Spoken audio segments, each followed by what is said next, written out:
नमस्कार दोस्तों, मैं रवि आप सभी का स्वागत करता हूं।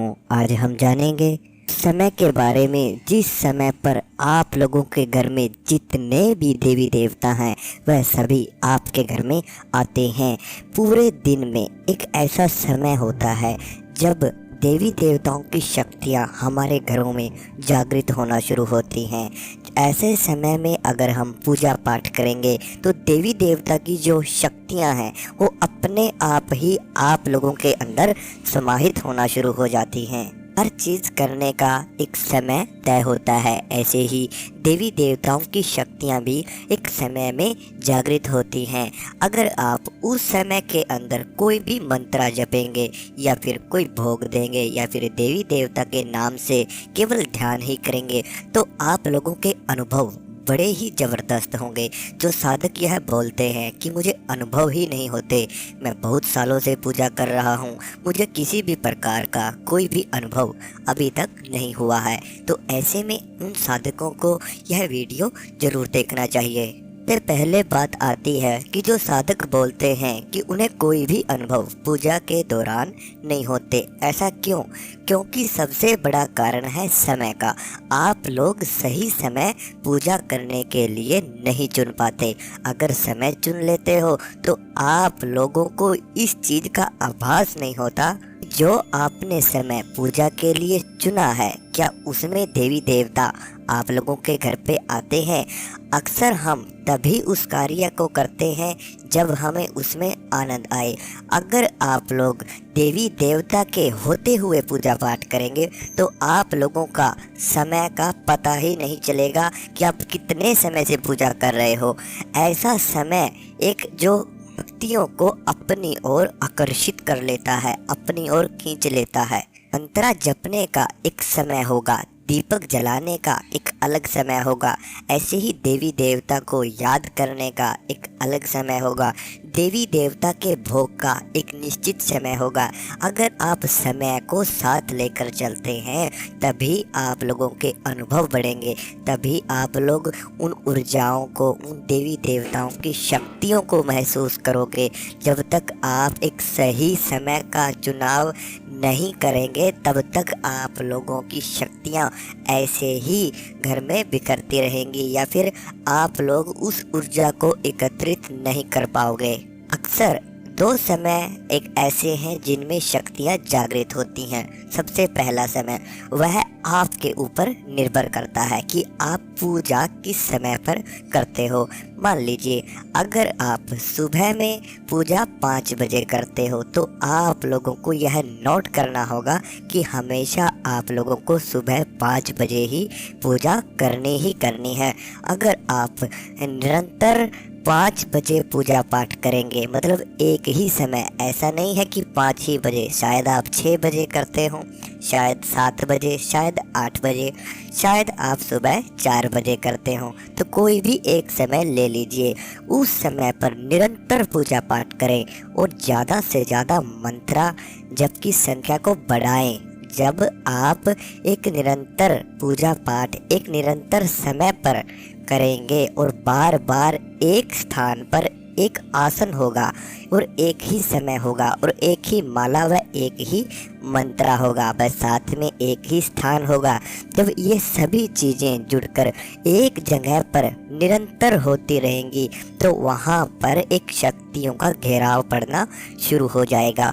अगर आप देवी देवता को सुबह 5 बजे बुलाते हो तो देवी देवताओं की शक्तियाँ भी निरंतर आपके घरों में 5 बजे आना शुरू कर देती हैं। मान लीजिए कि आपने 41 दिन सुबह 5 बजे उठकर पूजा की, तो जो 42वां दिन आएगा उसमें देवी देवता खुद ही आप लोगों के घरों में 5 बजे जागृत होना शुरू हो जाएंगे। क्यों? क्योंकि जिस समय पर आप उन्हें बुलाते थे तो देवी देवता उसी समय पर आएंगे।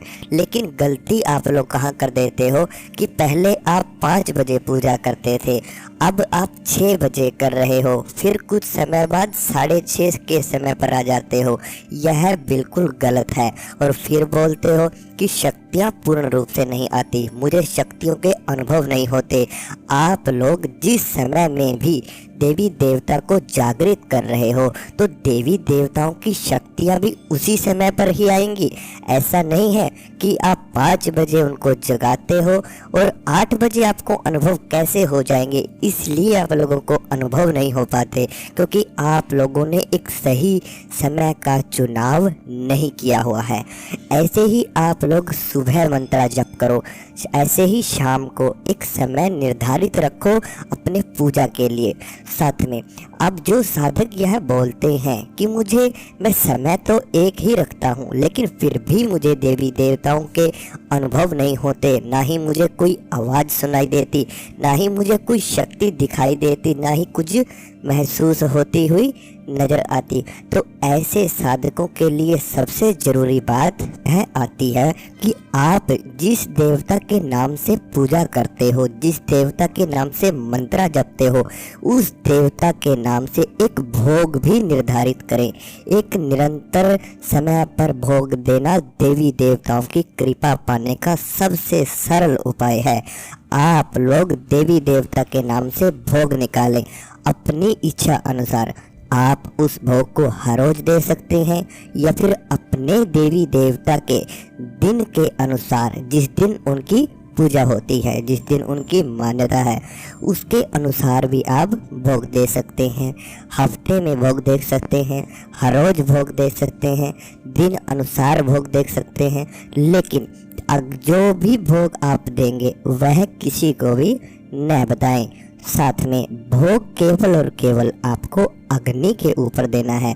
जब आप अग्नि पर किसी भी देवी देवता का भोग देते हैं तो वह उन देवी देवताओं के पास तुरंत पहुंच जाता है। साथ में अगर आप लोग एक समय पर पूजा कर रहे हो, एक समय पर एक स्थान पर बैठकर एक ही मंत्र को अगर बार बार जपोगे तो कुछ ही समय बाद वह मंत्र जागृत होना शुरू हो जाता है। उस मंत्र की ऊर्जाएं, उस मंत्र की जितनी भी शक्तियाँ उस देवता से जुड़ी हुई है, वह सभी शक्तियाँ आपके चारों ओर एक ऑरा बना लेती हैं। फिर आपके तपोबल देखा जाता है कि आपके शरीर में, आपके अंदर तपोबल कितना है।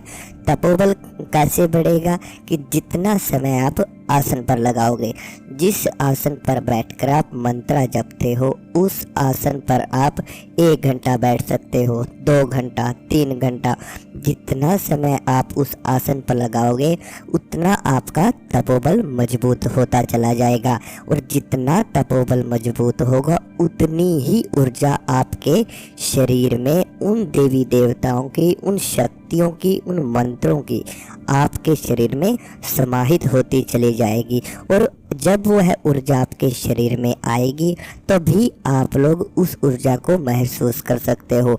अपने आसपास देवी देवताओं की शक्तियों को महसूस कर सकते हो। सूक्ष्म जगत की चीज़ों को आप आभास उनका ले सकते हो।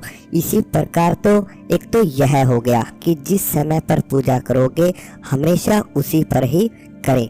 साथ में अब दूसरी बात, दूसरा समय है वो है ब्रह्म मुहूर्त का समय। आप लोगों को पता ही होगा कि ब्रह्म मुहूर्त के समय में देवी देवताओं की शक्तियाँ जागृत होना शुरू हो जाती हैं। जिन साधकों को पूजा में फल नहीं मिलता वह साधक ब्रह्म मुहूर्त में उठकर केवल और केवल अगर 11 दिन भी मंत्र जप निरंतर व निष्ठावान भाव से करेंगे तो 11वें दिन में ही उन्हें शक्तियों के अनुभव आना शुरू हो जाते हैं। उनके जीवन में छोटे छोटे चमत्कार शुरुआत में ही होने शुरू हो जाते हैं। उनके भाग्य में चमत्कार आने शुरू हो जाते हैं, भाग्य बदलना शुरू हो जाता है, शक्तियों के अनुभव शुरू हो जाते हैं, दिव्य दृष्टि जागृत होने शुरू हो जाती है, सुनने व देखने की क्षमता तेज होना शुरू हो जाती है। आप लोगों को दूर दूर तक की आवाज़ें सुनाई देने लगेंगी। साथ में एकाग्रता जो सबसे ज़्यादा महत्वपूर्ण है भक्ति एवं अपने जीवन को साकार बनाने के लिए। तो आप लोग ब्रह्म मुहूर्त के समय में उठकर पूजा पाठ करें। ब्रह्म मुहूर्त का समय जो है वो है सुबह 3 से 5 बजे के बीच। जिसमें देवी देवताओं की शक्तियाँ जागृत हो जाती हैं। माना जाता है कि अगर आप ब्रह्म मुहूर्त के समय में अपने देवी देवताओं की भक्ति करते हैं तो आप लोगों को 2 गुना फल मिलना शुरू हो जाता है। जितना आप मंत्र जपोगे उसका डबल आप लोगों को फल एवं रिजल्ट मिलने तुरंत शुरू हो जाते हैं। ब्रह्म मुहूर्त में पूजा की गई देवी देवता के पास पहुंच जाती है। साथ में ब्रह्म मुहूर्त में की हुई प्रार्थना भी ईश्वर के पास बहुत ही ज़्यादा जल्द पहुंच जाती है। साथ में ब्रह्म मुहूर्त का समय हमने आपको बताया कि सुबह 3 से 5 के बीच में है। इस समय में पूजा पाठ करें। साथ में आप लोगों को पता है ब्रह्म मुहूर्त के समय में देवी देवताओं के मंदिरों के पट खोल दिए जाते हैं, आरतियां होनी शुरू हो जाती हैं, भजन कीर्तन एवं आदि के आयोजन की जो शुरुआत है वो होनी शुरू हो जाती है। पूजा दीपक सब कुछ देवी देवताओं की जो भक्ति की जो भी सामग्री है वो इस्तेमाल की जाती है ब्रह्म मुहूर्त के समय में। तो ऐसे में आप लोगों के घरों में भी जितने भी देवी देवता हैं वह सभी आपके घर पर जरूर आते हैं। तो आप लोगों को ब्रह्म मुहूर्त के समय में भी पूजा पाठ अवश्य करनी चाहिए। साथ में जब भी आप किसी देवता का मंत्र जपते हैं तो अपने जो भक्ति के वस्त्र हैं वह अलग ही रखें। पूजा करने का जो भी वस्त्र हैं उनको केवल पूजा के समय पर ही इस्तेमाल करें। साथ में फिर भी काफ़ी सारे साधक ऐसे हैं कि मैं तो बहुत समय से पूजा करता हूँ फिर भी शक्तियाँ कार्य नहीं करती, फिर भी उन्हें शक्तियों के अनुभव नहीं होते, फिर भी वह किसी भी प्रकार की कोई भी साधना में सफल ही नहीं हो रहे हैं। शक्तियाँ आती हैं खुलकर नहीं आती, शक्तियों के बात नहीं करती, शक्तियाँ वचन नहीं करती, शक्तियाँ कार्य नहीं करती, वह साथ में दुख ही दुख उनके जीवन में आ रहे हैं, कोई भी कार्य उनका नहीं बन रहा है। साथ में भक्ति से भी उन लोगों का मन टूट जाता है। एक सही रास्ता उन लोगों को अगर नहीं मिल पा रहा है तो आप लोग अपने बारे में एक बार ज़रूर दिखाएं कि क्या कारण है, किसकी वजह से है। यह सब कुछ हम आपको देखकर ही बताएंगे। ये देखिए हमने स्क्रीन पर काफ़ी बच्चों के अनुभव डाले हुए हैं कि जैसे उन्होंने जो भी उनकी समस्या थी वह हमने देखी, वह बताई, वह साथ में निवारण भी बताया, और जैसे उन्होंने निवारण किया तो उनकी समस्या चुटकी भर में दूर हो गई।